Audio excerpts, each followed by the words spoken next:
नमस्कार. न्यूज डंकामध्ये मी महेश विचारे आपल्या सगळ्यांचं मनपूर्वक स्वागत करतो. मित्रांनो, सध्या राज्याचं पावसाळी अधिवेशन सुरू आहे आणि या पावसाळी अधिवेशनाच्या निमित्ताने वेगवेगळ्या प्रकारची भाषणं आपल्याला पाहायला मिळत आहेत.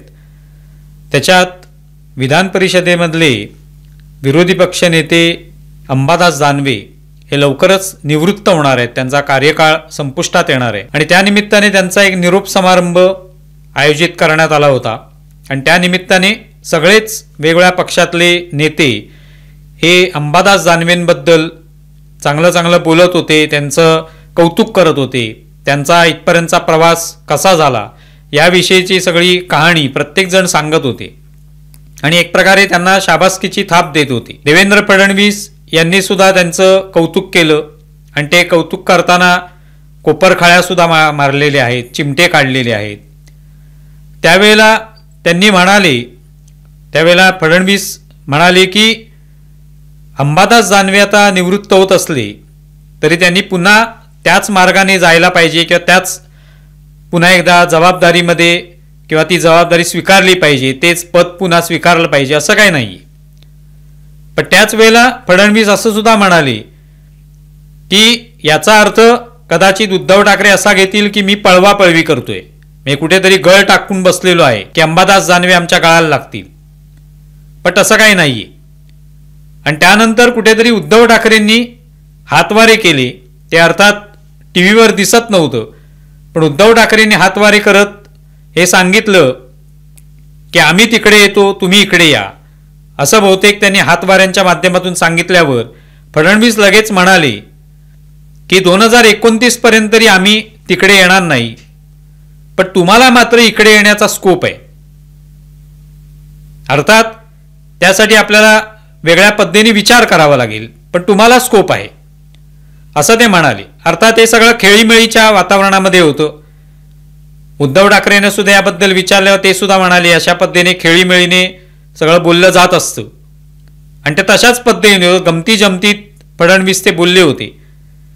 पण हा जो स्कोप शब्द आहे हा खूप महत्वाचा आहे की उद्धव ठाकरे यांना स्कोप आहे असं ते जेव्हा म्हणाले तेव्हा त्याच्यावरनं बरंच रान उठलं किंवा बरीच चर्चा मीडियामध्ये सुरू झाली की उद्धव ठाकरे लगेच काहीतरी महायुतीमध्ये येतील का किंवा एकनाथ शिंदेंना कुठेतरी एक प्रकारे शह देण्यासाठी फडणवीस असं बोललेत का. कारण आजकाल अशा पद्धतीचे पतंग जे आहेत ते मीडिया जे वेगवेगळ्या माध्यमातून वेगवेगळ्या बातम्यांच्या स्वरूपात उडवण्याचा प्रयत्न करतात ते आपण पाहत आलेलो आहोत.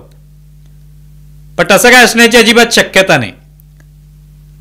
मात्र उद्धव ठाकरे हे सत्तेमध्ये येतील किंवा फडणवीसांसोबत येतील याची शक्यता नाही. ते भलेही खेळीमेळीने बोलले असतील फडणवीस तरी तो स्कोप त्यांना अजिबात नाही आता. याचं कारण ती जागा जी आहे ती एकनाथ शिंदेंनी घेतलेली आहे आणि त्यांनी आपलं नेतृत्व हे सिद्ध केलं, अगदी लोकसभा निवडणुकीत सुद्धा आणि विधानसभा निवडणुकीत सुद्धा. त्यामुळे तिथे आता ती स्पेस मिळवण्याचा प्रयत्न उद्धव ठाकरे करतील तर तशी अजिबात शक्यता नाही.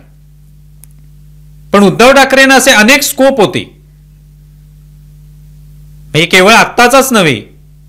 फडणवीस जे म्हणतात त्या पद्धतीने यापूर्वी सुद्धा अनेक स्कोप होते किंवा संधी होती. स्कोप असणं म्हणजे संधी असणं, एक जागा मिळणं, स्पेस मिळणं.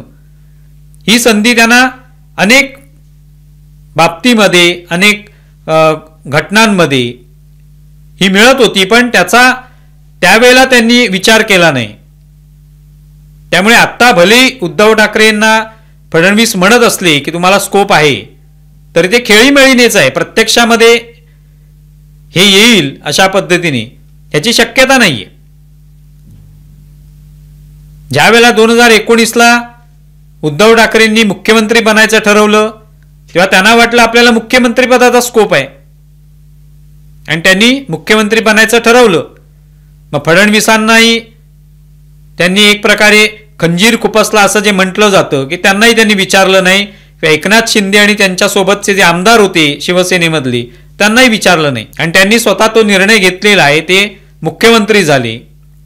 त्यांना वाटलं मुख्यमंत्री पदाचा आपल्याला स्कोप आहे. त्यांनी ती संधी साधली आणि ते मुख्यमंत्री बनले. 2.5 वर्ष ते मुख्यमंत्री होते. पण त्यातून एकनाथ शिंदे आणि अनेक आमदार नाराज झाले, कारण आपल्या विचारधारेच्या पक्षांसोबत जायला काही हरकत नव्हती, पण ज्यांचा विरोध केला, निवडणुकीमध्ये ज्यांच्या विरोधात लढलो, त्यांच्याच सोबत जाऊन आपण मुख्यमंत्रीपद मिळवणं ही योग्य नाही असं त्यांना वाटलं आणि त्यातून ते वेगळे झाले. आमचीच ही शिवसेना असं त्यांनी ठरवलं आणि आज आपण पाहतोय की चिन्ह त्यांच्यासोबत आहे, नाव त्यांच्यासोबत आहे, एकनाथ शिंदेसोबत. ज्या वेळेला एकनाथ शिंदे बाजूला झाले त्यावेळेला सुद्धा एकनाथ शिंदेचं मन वळवण्याचा स्कोप हा उद्धव ठाकरेंना होताच. त्यांनी एक छोटासा प्रयत्नही केला, पण तो काय पुरेसा नव्हता. आणि त्यानंतर आपण पाहतोय की इतक्या वर्षामध्ये 2022ला सरकार पडलं, एकनाथ शिंदे मुख्यमंत्री झाले, त्यापासून ज्या पद्धतीने एक दुस्वास किंवा द्वेष एकनाथ शिंदे आणि उद्धव ठाकरे यांच्या पक्षांमध्ये आहे, कार्यकर्त्यांमध्ये आहे, तो काही लपलेला नाही आणि तो कायम आहे. तो वाढतच गेलेला आहे. उलट एक प्रकारे दोघेही एकमेकाला शत्रू मानतायत इथपर्यंत हे प्रकरण ताणलं गेलेलं आहे. पण त्याच्यामध्ये एकनाथ शिंदे किंवा त्यांच्या आमदारांनी आतापर्यंत उद्धव ठाकरेंवर कधी शेलक्या भाषेमध्ये, अत्यंत खालच्या भाषेमध्ये अशी टीका केलेली नाही. एकनाथ शिंदेंनी टीका केलेली आहे, पण त्यांनी असे कधी शब्दप्रयोग केले नाहीत, शब्द वापरले नाहीत की जे उद्धव ठाकरेंना कुठेतरी बोचणारे असतील, अशा पद्धतीने कधी वापरले नाहीत शब्द. पण उद्धव ठाकरेंकडून मात्र सातत्याने एकनाथ शिंदेना असे शब्द वापरले गेले. त्यामुळे तो सगळा स्कोप जो होता तो सगळा नाहीसा झाला, संपुष्टात आला. त्यामुळे हे स्कोप त्यांना होते, ज्या वेळेला ती संधी होती, ती संधी उद्धव ठाकरेंनी साधली नाही हे त्याच्यातून दिसून येतं.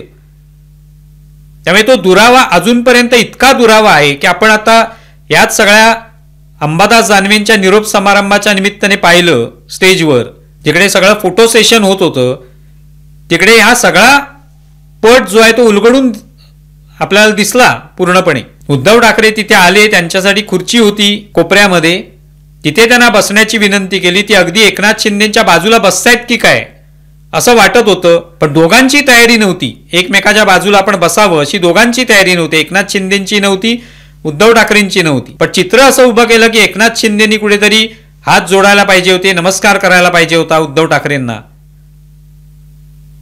पण त्यांनी एक प्रकारे हात वर केले आणि चष्मा जो आहे तो व्यवस्थित केला, चष्मा पुसला आणि नंतर ते राम शिंदेची बोलण्यात गर्क झाले.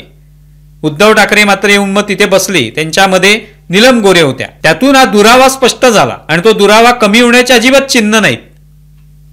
कदाचित एकनाथ शिंदेकडून अद्याप त्यांच्या आमदारांकडून अशा पद्धतीची भाषा कधीच वापरली जात नाही, पण उद्धव ठाकरेंकडून ती भाषा वापरली जाते. त्यामुळे अपेक्षा होती की कदाचित उद्धव ठाकरे हे नमस्कार करतील, पण त्यांनी नमस्कार केला नाही.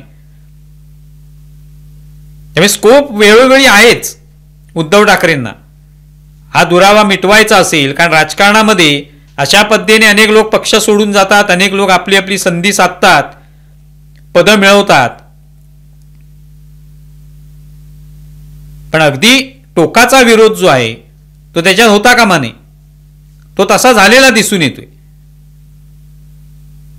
आता जे फडणवीस जे म्हणतायत की तुम्हाला स्कोप आहे, तर तोही स्कोप आता उद्धव ठाकरेंना नाहीये. कारण ती जागा एकनाथ शिंदेनी मिळवलेली आहे. त्यांनी आवश्यक ते आमदार 57 आमदार निवडून आणले स्वतःच्या पक्षाच्या माध्यमातून, त्या पक्षाचं नेतृत्व करत असताना. आणि उद्धव ठाकरेंना मात्र 20 आमदारांवरच समाधान मानावं लागलं. अशा सगळ्या परिस्थितीमध्ये स्कोप हा उद्धव ठाकरेंना वेळोवेळी होता, पण त्यांनी त्या वेळेला ती संधी साधली नाही. फडणवीसांशी तेव्हा ते बोलले असते, तेव्हाही स्कोप होता, तेव्हा ते बोलले असते मला मुख्यमंत्री व्हायचे, तर ते बोललेले आहेत हे कुठेही त्याचा पुरावा समोर येत नाही. बंद दाराआड चर्चेचा नेहमी उल्लेख केला जातो. उद्धव ठाकरेंना आता स्कोप जो आहे तो सत्तेत येण्याचा नाहीये, पण हा दुरावा मिटवण्याचा स्कोप असू शकतो. तो निदान कालच्या या कार्यक्रमामध्ये दिसत होता, पण तिथेही ती संधी साधली गेलेली दिसत नाही. मात्र तेच उद्धव ठाकरे ज्या फडणवीसांवर शेलक्या भाषेत टीका करतात, त्यांच्याशी मात्र चांगले बोलले, त्यांना अगदी हात लावून त्यांनी आपण आहोत इथे आलेलो, किंवा फडणवीस निघाले होते तेव्हा मी पण आता निघतोय हे सांगण्यासाठी त्यांनी हात लावला. फडणवीसांनी मागे बघितलं, त्यांना नमस्कार केला. फडणवीसांनी कुठेही मनामध्ये तो द्वेष ठेवलेला नाही. त्यांना फडणवीसांना जो जो स्कोप आहे तो त्यांनी त्याचा फायदा उठवला, संधी साधली. अगदी नीलम गोरेंवर सुद्धा आपण पाहिलं, पायरीवर बसून आदित्य ठाकरेंनी ज्या पद्धतीने टीका केली, 50 खोके मर्सिडीज ओके. त्यानंतर नीलम गोरे संतापल्याही होत्या, त्यांनी रागाने तो कटाक्ष टाकला होता. पण तरी त्याच नीलम गोरे उद्धव ठाकरेंबरोबर चांगले बोलताना दिसले आपल्याला स्टेजवर. त्यांनी कुठेही मनामध्ये ती भावना ठेवलेली नाहीये.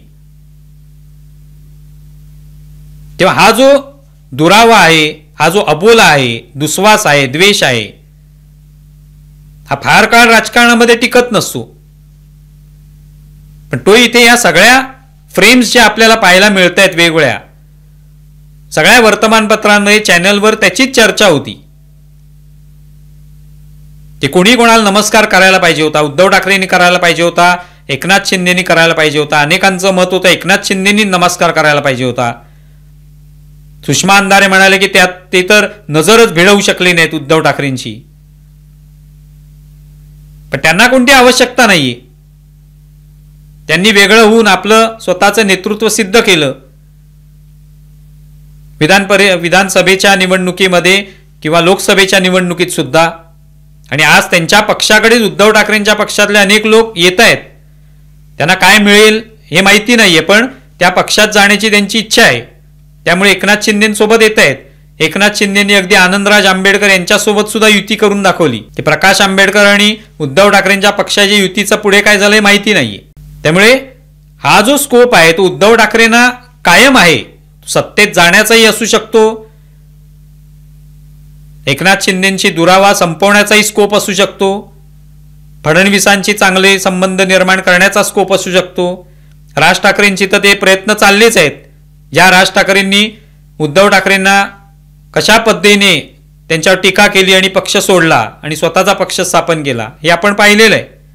तरी त्या राज ठाकरेंबरोबर तो सगळा दुरावा मिटवण्याचा प्रयत्न उद्धव ठाकरे करतायत. पण एकनाथ शिंदेची असलेला दुरावा जो आहे त्या संदर्भातला स्कोप उद्धव ठाकरेंना आहे का हे आपल्याला इथे याचा विचार करतो आपण.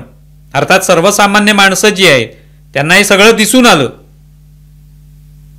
त्यातल्या अनेकांना वाटतही असेल त्या दुरावा जो आहे वेगवेगळ्या लोकांमधला तो मिटला पाहिजे. महाराष्ट्रामधले राजकारण या सगळ्या दुराव्यामुळे, अबोल्यामुळे, द्वेष, वैर याच्यामुळे जे ढवळून निघालेलं आहे ते कुठेतरी संपलं पाहिजे असं लोकांना वाटतंय.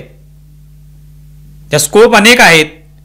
उद्धव ठाकरे ना तो स्कोप कसा आहे आणि तो कसा साध्य करतात, ती संधी कशी साधतात हे बघायचं. तुम्हाला या संदर्भात काय वाटतंय हे जरूर कळवा. आमचा व्हिडिओ जास्तीत जास्त लाईक करा, शेअर करा आणि आमचे यूट्यूब चॅनल सबस्क्राईब करा. धन्यवाद.